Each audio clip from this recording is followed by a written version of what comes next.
अंगुली पकड़ ली तो पहुंचा पकड़ ही लेगा, और काहे को छोड़ेगा। जब अंगुली पकड़ ली है तो पहुंचा पकड़ लेगा, जब उसने बाह पकड़ ली तो कौन गिरा सकता है। पूर्ण दृढ़ विश्वास रखो, और अगर सावधान नहीं रहे तो उल्टे अधिक अधिक उलझाई वाली बात आ जाएगी।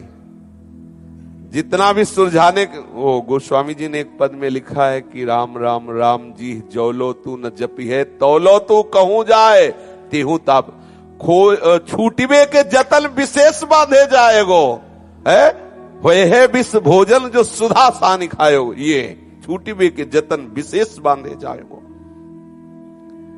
आप आनंद मगन होकर गंगा किनारे आगे बढ़ रहे थे, फिर सुमधुर वृंदावन की लीला का आविर्भाव हो गया। दलदल से निकलने के बाद जब एकांत गंगा किनारे और बढ़ने लगे तो वृंदावन की दिव्य लीला का आविर्भाव हो गया। श्याम सुंदर का वो अनंत सौशील्य माधुर्य वात्सल्य सख्य रस की लीलाएं बाबा के हृदय में स्फुरित होने लगी। देखा कि भगवान अपने सखाओं के साथ दिव्य लीला कर रहे हैं।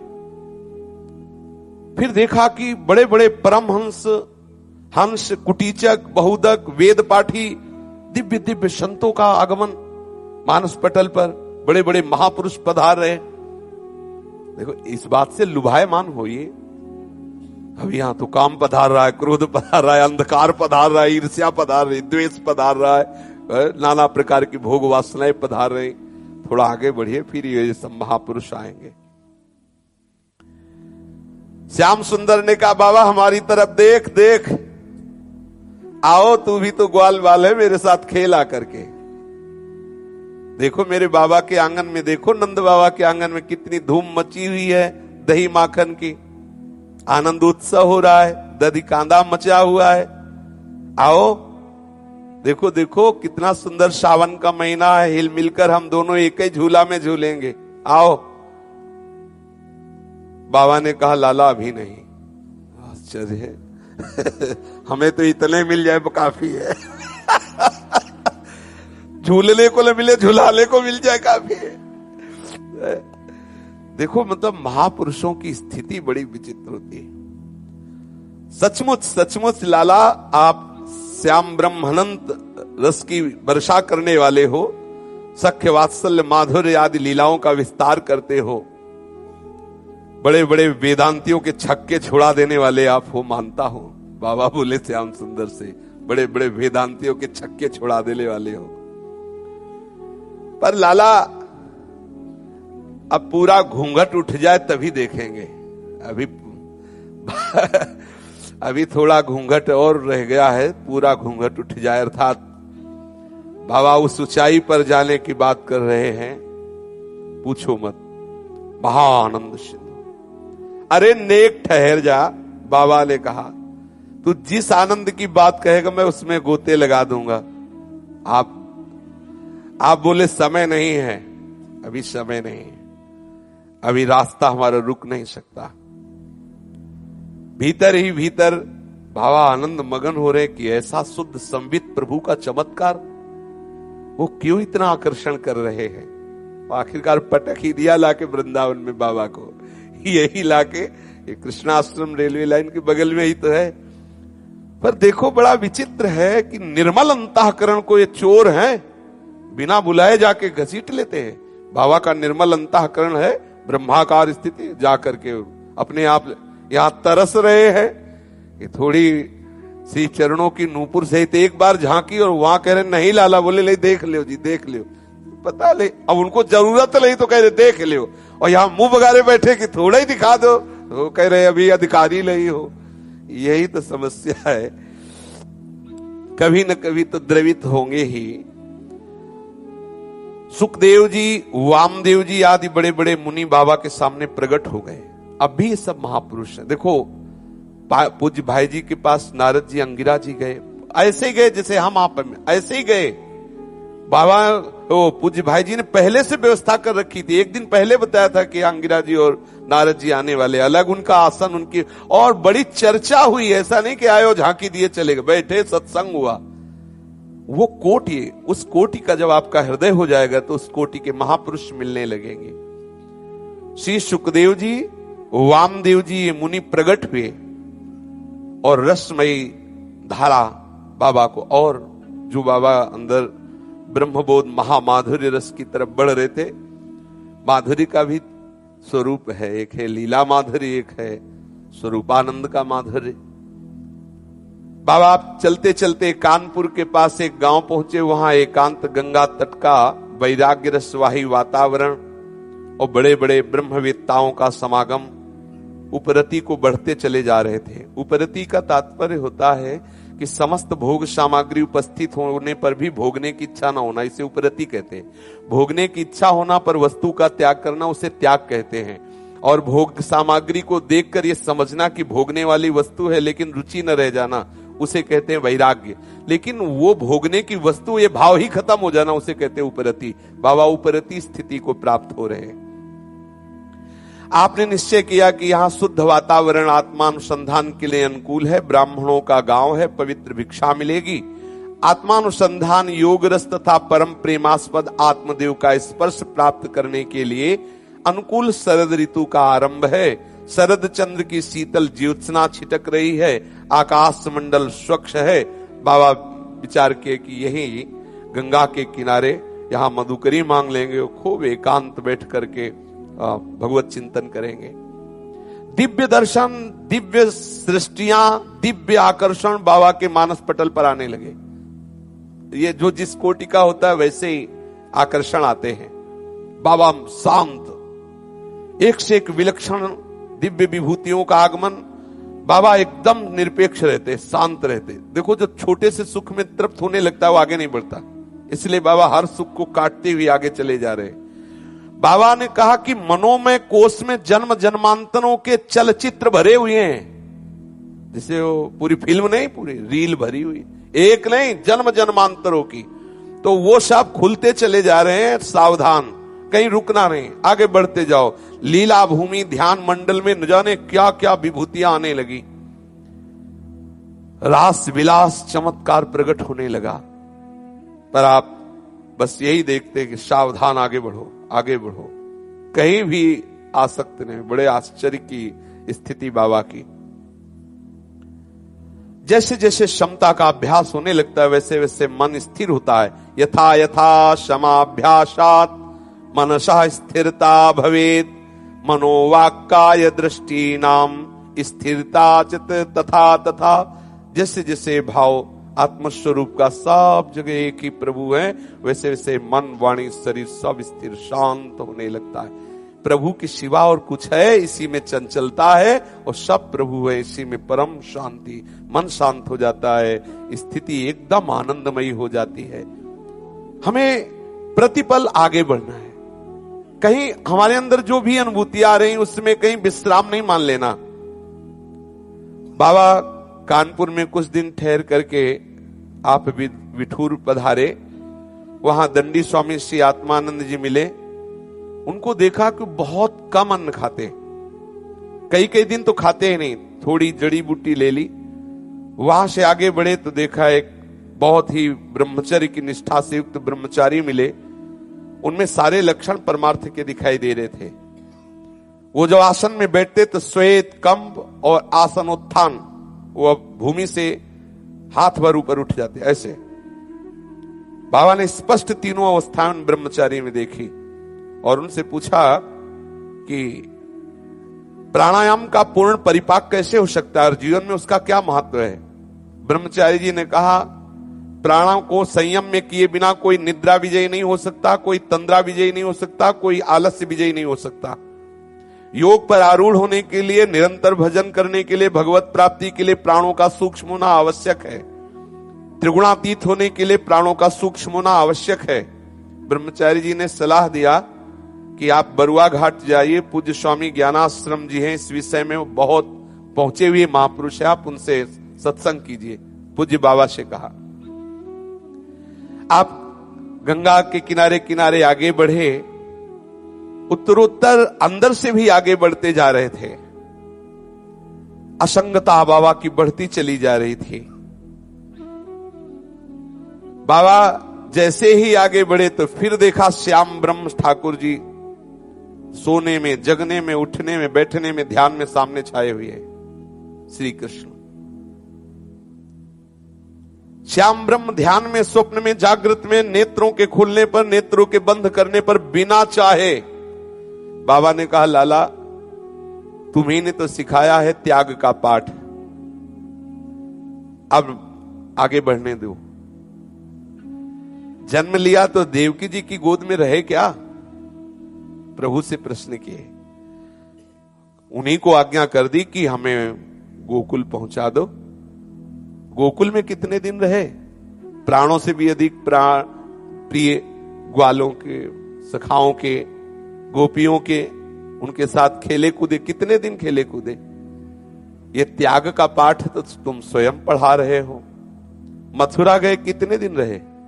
और द्वारिका सबको खेल खेल में मिटवा दिया, सबको मिटवा, संघार श्राप दे के करवा के फिर, इसलिए मुझे छेड़ो मत, तुम्हारे आकर्षण में अब मैं और आगे बढ़ूंगा, यहां टिकने वाला नहीं। पता नहीं, यही तो कितनी मतलब ऊंची स्थिति बाबा की।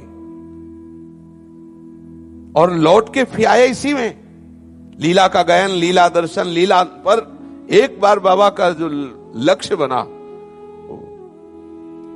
ऐश्वर्य माधुर्य में रहकर सबके हृदय में अपना प्रेम विस्तार करने के लिए आप लीला ही करते रहे। इसीलिए कहा नमः पंकज नाभाय, नमः पंकज मालिने, नमः पंकज नेत्राय, नमः पंकजांग्रे। पंकज माने कमल, जल में रहता है लेकिन वो आसक्त नहीं रहता, निरासक्त रहता है। ऐसे ही आप ही हो महाराज, तो ऐसे ही मैं बनना चाहता हूं, कहीं कोई आसक्ति मेरे हृदय में न रह जाए। हे पंकज नाभाय, हे पंकज मालिने, हे पंकज नेत्राय, मुझे उस स्थिति में पहुंचाओ जहां कहीं कोई राग नहीं है। निज स्वरूप में ऐसे स्थित कि कहीं कोई आकर्षण न रह जाए। बाबा आत्म मिथुन, आत्मरमण, आत्म क्रीड़ा में संलग्न महापुरुष। स्वामी ज्ञानाश्रम जी उच्च कोटि के पहुंचे हुए महापुरुष थे। बाबा का मन लालायित हुआ और वहां पहुंचे तो जैसे कुशल योद्धा नए नए दांव पेच जानने के लिए बड़े वीर के पास जाना चाहता है, ऐसे स्वयं में पूर्ण बोध संपन्न महापुरुष होते हुए भी सर्व विजयी आत्मज्ञान से संपन्न श्री ज्ञानाश्रम जी के समीप बाबा गए। बाबा ने देखा ज्ञानाश्रम जी को, वपुषा कृशत्वम बदने प्रसन्नता, नादस्फुटत्वम नयने सुनिर्मले, आरोग्यता बिंद जयोग्नि दीपनम, नाड़ी विशुद्धिर हठ योग लक्षणम, लघुत्वम आरोग्य मलौलुप्त्वम, वर्ण प्रसाद स्वर सौष्ठवम च, गंधा शुभो मूत्र पुरीश मल्पम, योग प्रवृत्तिम प्रथमाम वदंती।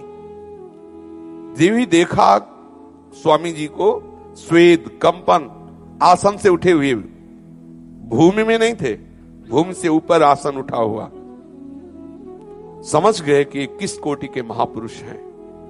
कृष्ण शरीर, शांत, ज्योतिर्मय चेहरा, शरीर से, पसीने से, मलमूत्र से दुर्गंध नहीं, पूर्ण भगवत स्वरूप। जो इस कोटि के महापुरुष, जिससे ऋषभ देव भगवान के मल से खुशबू आती थी, मलिन जो भोगी शरीर होते हैं उनमें दुर्गंध, जो योगी महापुरुष होते हैं, भगवत प्राप्त महापुरुष, उनके शरीर से दिव्य सुगंध आती है। शरीर की कृशता, मुख की प्रसन्नता, नाद की स्पष्टता, नेत्रों की निर्मलता, आरोग्यता, वीर पर विजय, नाड़ियों की शुद्धि, ये सब साक्षात देखा स्वामी जी में। शरीर हल्का, निरोग, अलोलुप्त, शरीर के रंग की स्वच्छता, मलमूत्र का कम हो जाना, दुर्गंध रहित हो जाना, ये सब लक्षण उनमें प्रकट थे। बड़ा आनंद आया। ऐसे विरक्त, ऐसे स्थिति प्रज्ञ और उनके समीप रहने वाले साधक जो थे, स्वामी जी बहुत कड़ी दृष्टि रखते थे, कठोर नियंत्रण, भर पेट भोजन किसी को तो होने ही नहीं देते थे।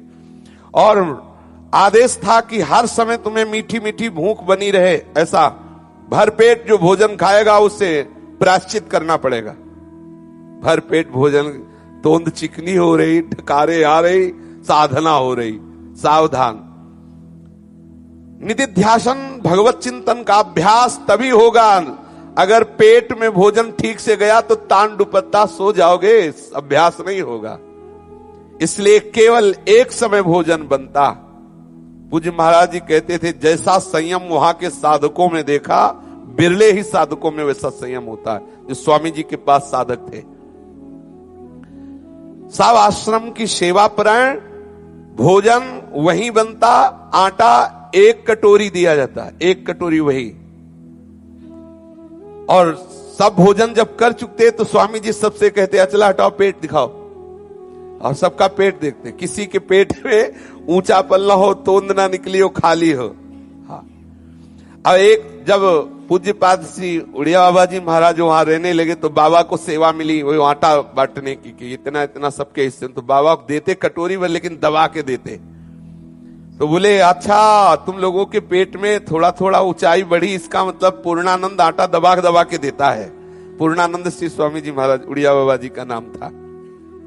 आश्रमवासी विरक्त और ब्रह्मचारियों के लिए नियम था कि सायंकाल में गांव में प्रवेश कोई नहीं करेगा। बस संध्या होते ही सब अपनी अपनी कुटिया में आसनों पर बैठ जाओ। कभी भी किसी स्त्री की तरफ अगर किसी की दृष्टि गई, देखा गया, तो उसको प्रायश्चित दिया जाएगा, दंड दिया जाएगा। सावधान, अपनी दृष्टि को बचा के रखें। एक बार गांव में जाना है चून मांगने, वो भी दिन में, और दृष्टि संभाल के। देखो कितने सावधान साधक। अपने पास रुद्राक्ष और तुलसी की दोनों मालाएं रखते, जो जैसे भाव वाला होता उसे देते कि नाम जप करो। शिव भाव वाला तो रुद्राक्ष देते, कृष्ण भाव वाला तो तुलसी की माला देते। आप केवल वेदांती ही नहीं थे, आपका मधुर रस श्री कृष्ण चरणारविंद की भक्ति से सना हुआ था। कोई ऐसा ज्ञानी वैज्ञानी नहीं है जो भगवान श्री कृष्ण, क्योंकि जगत गुरु है ये, इन्हीं से सब। और बाबा पता नहीं कौन सी हट किए हुए थे, फिर लाए, यही तो घसीट के लाए। प्रभु आगे आएगा चरित्र। अभी तो ब्रह्मानंद की उन्मत्तता में बाबा आगे बढ़ते जा रहे। मुखारविंद पे ज्ञानाश्रम जी के अद्भुत तेज था। होता है जो भगवत अनुरागी जन। ध्यानाभ्यास की कुटी में उड़िया बाबा ने देखा कि ब्रजेंद्र नंदन श्री कृष्णचंद्र का ललित त्रिभंगी चित्र विराजमान किए हुए हैं स्वामी ज्ञानाश्रम। इतनी योग और ज्ञान की उच्च भूमिका में समझ गए कि इनका जो रस है वो भक्ति रस प्रधान है। बाबा को बहुत सुख हुआ कि भीतर तो लीला दिखा रहे हो, बाहर ये भी प्रमाण दे रहे हो कि देखो हमारे बिना कोई ज्ञानी नहीं है, इसलिए आप भी हमारे चरणों का आश्रय ले। ये कभी कभी मनोहार भी किया करते हैं, जो बड़े बड़े महापुरुष हैं उनसे दिखाते रहते हैं कि देखो सबसे बड़े हम हैं, आ जाओ हमारे पास, लाते रहते हैं। पर ये उस कोटि के महापुरुष हुआ। अपने लोग छोटे छोटे विषयों में घिस जाते तो कहते खेलो बच्चा अभी खिलौनों में, जब आप उब जाओगे रोगे तो हम स्वीकार कर लेंगे। देखो इतना समझ लो, भगवत प्राप्ति आपके ऊपर है। आपकी विकलता ही आपको भगवत प्राप्ति कराएगी। यदि आप साधन में प्रमाद करेंगे तो बात नहीं बनेगी। स्वामी जी महाराज कहते थे आहार बहुत अल्प साधक का होना चाहिए। मूंग की दाल में फुलका का बक्कुल डाल करके स्वयं आप खाते थे। पानी की मूंग की दाल और फुलका का ऊपर का छिलका डाल के इतना पाते थे ज्ञानाश्रम स्वामी जी। वहां जितने दिन उड़िया बाबा जी रहे, देखा कि कभी दाल अंगुली में नहीं लगी, ऐसी दाल मिली कि ऐसे करे, ऐसे डालो तो मतलब अंगुली साफ, ऐसी दाल। तो समझो क्या स्वाद होगा दाल में। कुछ अंगुली में लगा नहीं, न दाल आई न छौंक आई, ऐसी न हल्दी आई, मतलब ऐसी दाल। तभी तो मन भजन में लगेगा। यहां जब एक से एक ब्रजवासी की दुकान से भोग आ रहे हैं तो फिर भजन उसी कोटि का होगा। दाल कभी वहां गाढ़ी बनती ही नहीं, दाल का पानी मिलता और वही एक कटोरी के आटे का भोजन, बहुत सादा भोजन, अल्पभाषी, सब सात्विक जितेंद्रीय साधक जितने वहां। अब जब आहार ही नहीं है, व्यवहार ही नहीं है, एक बार गांव में सर झुका के जाओ, आटा मांग के लाओ, रात दिन भजन, ये ऐसी आदर्श रहनी देख करके महाराज जी ने विचार किया कि ऐसे महापुरुष की मुझे सेवा करनी चाहिए, मुझे इनकी सेवा करनी चाहिए। स्वामी जी 30 वर्ष से एक झोपड़ी में रह रहे थे, ज्ञानाश्रम स्वामी जी, और झोपड़ी में रहना ही वो पसंद करते थे। ज्ञानाश्रम जी ने पहचान लिया पूज्यपाद श्री उड़िया बाबा को कि इनको ब्रह्मबोध हो चुका है और वैराग्य की चरम सीमा है, इसलिए वो बहुत प्यार दुलार करने लगे। सूक्ष्म दृष्टि से देखा कि ये योग श्री तप में ध्यानाभ्यास की उच्चतम अवस्था को प्राप्त महापुरुष हैं उड़िया बाबा को। उड़िया बाबा पहली दृष्टि में देख ले कि ज्ञानाश्रम जी महाराज किस कोटि के हैं। बस वो उनकी सेवा, यद्यपि वो सेवा नहीं कराते पर वो रात में उठ के सेवा करते। महाराज जी की कुटिया को सोहनी लगा देना, जल छिड़क देना और सब व्यवस्था आगे से आगे करना, क्योंकि आत्मबोध का प्रसाद उसी को प्राप्त होता है जो बोध संपन्न महापुरुषों की सेवा में, उनकी आज्ञा में। कोई भी ऐसा उपनिषद तत्वदर्शी महापुरुष नहीं हुआ जो बिना आचार्य गुरु उपासना के बोध को प्राप्त हुआ हो। बस वो छाया की तरह ज्ञानाश्रम जी का अनुसरण करने लगे और कभी ज्ञानाश्रम जी को आज्ञा नहीं करनी पड़ी। इतना अंतर्यामित्व था कि उनके मन की बात जान के पहले से व्यवस्था कर देते, क्या चाहिए कैसा चाहिए बोलने की जरूरत नहीं, पहले से संकल्प होते ही आप सेवा की पूर्ति तैयार किए। सेवा का कोई भी अवसर हाथ से नहीं निकलने दिया, सतर्क रहते और आप सबसे स्वल्प भिक्षा करते। आश्रम वाले जब भूखे रहते तो उदर पूर्ति के लिए गांव में जब भिक्षा मांगने जाते तो वहां से रोटी मांग लेते और चुपचाप पा लेते रोटी की। यार इतने आटे से क्या होगा, कई दिन के भूखे तो भिक्षा में जाते तो कुछ रोटी मांग लेते और वहीं पा लेते, फिर आटा लेके चुपचाप आते। अब क्या करे साधक, मतलब अब एकदम ब्रह्माकार वृत्ति तो है, पर बाबा ने कभी ऐसा नहीं किया। जो वहां मिलता बस उतने से ही उदर पूर्ति। स्वल्पाहारी बाबा स्वाभाविक थे। भूख प्राणों का धर्म है, प्राण निस्पंद होते जा रहे थे इसलिए भूख की कोई परवाह नहीं थी, आहार की तरफ कोई ध्यान नहीं था। इस मार्ग में वही परम लाभ प्राप्त करता है जो हंस करके मरने की वेदी पे चढ़ने के लिए तैयार हो जाता है। ये मार्ग तभी कहा मरो रे जोगी मरो, मरनो है अति मीठो। दृश्य मात्र जब झूठा है ये शरीर ये संसार, तो इसके पोषण के लिए क्या धर्म छोड़ना, क्या कपट करना। गुरु ने आदेश किया इतने आटे पाना हम और 2 रोटी मांग के, क्या ये सब, क्यों? सहो चुपचाप शांत भगवदाकार वृत्ति करो। कहीं से बादाम का तेल मंगाया और स्वामी जी के माथे पर चरणों में नींद नहीं आती थी, तो इसलिए बाबा तो स्वामी जी जैसे कहते क्यों ऐसा करते, बोले वो आपके लिए क्या कि सन्यासी को तेल नहीं लगाना चाहिए। अब आप शयन बड़े प्रसन्न हुए ज्ञानाश्रम जी महाराज की, जैसे अपने पिता की कोई सेवा। ऐसे बाबा स्वयं सिद्धासन में बैठते और स्वामी जी भी महाराज आत्मस्वरूप में निमग्न रहते। स्वामी जी महाराज के लिए पता लगा कि इनको पसंद क्या है, तो बोले आम पसंद है। तो बाबा रात्रि में जाते, आम के पेड़ों के नीचे से आम बिन करके लाते, धुल के रख देते, जो बैठते प्रसाद पाने के लिए तो आम देते। तो अपने आप प्रसन्न कि आगे से आगे, चूंकि अंतर्यामित्व जागृत हो चुका था, बाबा के मन में क्या चल रहा है आगे से आगे, तो खरीद लिया ज्ञानाश्रम स्वामी जी को अपनी सेवा पद्धति से। स्वामी जी बहुत प्रसन्न हो, जब देखा स्वामी जी प्रसन्न हो गए तो आप पहुंच चल दिए। ये भी एक खास बात कि जब देखा कि स्वामी जी अब पूर्ण राजी हो गए, प्रसन्न हो गए, तो आप चुपचाप निकल गए वहां से। ये महापुरुषों में एक विशेषता होती है, ना वो कहीं फंसते हैं ना कहीं फंसने देते हैं, अंतर्धान वहां से भी आगे बढ़े। तो बाबा कुछ थोड़ा ही चले थे कि एक महात्मा को देखा, वो बरगद के नीचे, बरगदिया बाबा कहते थे, एक विशाल बरगद का वृक्ष था। 30 वर्ष से वो उसी बरगद के नीचे थे, 30 वर्ष से। इसीलिए ग्राम के आसपास के लोग उनको बरगदिया बाबा कहते थे। और उन्होंने नियम लिया था कि मुझे इस बरगद के पेड़ के नीचे से कहीं बाहर नहीं जाना, मरण पर्यंत भिक्षा में भी नहीं जाना, वहीं जो आ जाए प्रारब्ध वशात वहीं पाना। तितिक्षा की मूर्ति, क्षमा के आगार, निष्ठा में हिमालय की तरह। अब एक बरगद वृक्ष के नीचे ही केवल रहना है। 30 वर्ष से रह रहे थे, मरण का संकल्प किए थे, जब तक प्राण रहेंगे इसी के नीचे रहेंगे। मुखारविंद पर अद्भुत तेज। प्रायः उनसे जब बाबा ने पूछा कि संतों का प्रायः कहना होता है महाराज पानी बहता भला और साधु चलता भला, लेकिन आप तो 30 वर्ष से सुना कि इसी के नीचे, बात समझने के लिए। तब उन्होंने कहा जो विचरता है वो सूरा और जो बैठता है वो पूरा। उन्होंने कहा जो विचरता है वो सूरा और जो बैठता है वो पूरा। बहुत बाबा प्रसन्न हुए। बरगदिया बाबा अपने आत्मानंद में अलमस्त रहते थे, किसी से कोई मतलब नहीं, किसी व्यक्तित्व से किसी से कोई मतलब नहीं। बस अपने स्वरूप में एक वृक्ष के नीचे ही रहना। सोचो महात्माओं ने कैसे जीवन व्यतीत किया। जो भी गंगा जी स्नान करने जाते हैं उनको कुछ ऐसा खान पान की सामग्री मिल जाती, उसी से उदर पोषण और उसी वृक्ष के नीचे रहना। पढ़े लिखे बिल्कुल नहीं थे, कुछ भी पढ़े नहीं थे और आत्मानुसंधान अनुभव में पूर्ण हो चुके थे। जरूरी थोड़ी कि पढ़ा लिखा हो।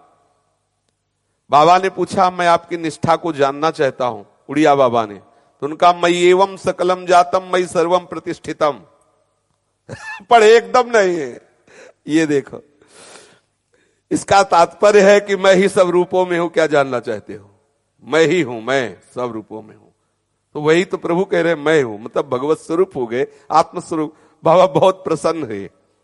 बाबा ने विचार किया कि गजब का पुरुषार्थ इस महापुरुष का है। ऐसी घोर तपस्या, तितिक्षापूर्ण जीवन। बाबा ने देखा कि उनके शरीर में गलित कुष्ठ हो गया है। ऐसे महापुरुष और शरीर में गलित कुष्ठ, पीप बह रहा है और मोटे मोटे कीड़े पड़े हुए हैं, कीड़े। और वो मुस्कुराहट चेहरे पे तेज, दिनचर्या में कोई फर्क नहीं। और जो कीड़ा गिर जाता उठे उठाकर घाव में रखते हो, कहते भैया बाहर जाएगा तो मर जाएगा, चुपचाप खाओ और मौज से रहे। ऐसे कीड़ा देखो, एक चींटी ऐसे अगर ऊपर रेंगने लगे तो अभी उसको मसलने की इच्छा हो जाएगी, कहीं है। कीड़ा घाव में अगर निकलने लगे तो कहते थे कि बाहर जाएगा तो मर जाएगा, तेरा आहार शरीर है। इसी बड़े बड़े डॉक्टर आते तो आप उनको मना कर देते, नहीं शरीर का प्रारब्ध है, इसे भोगने दो। अच्छा, भोगने दो शरीर का प्रारब्ध। श्री राधा वल्लभ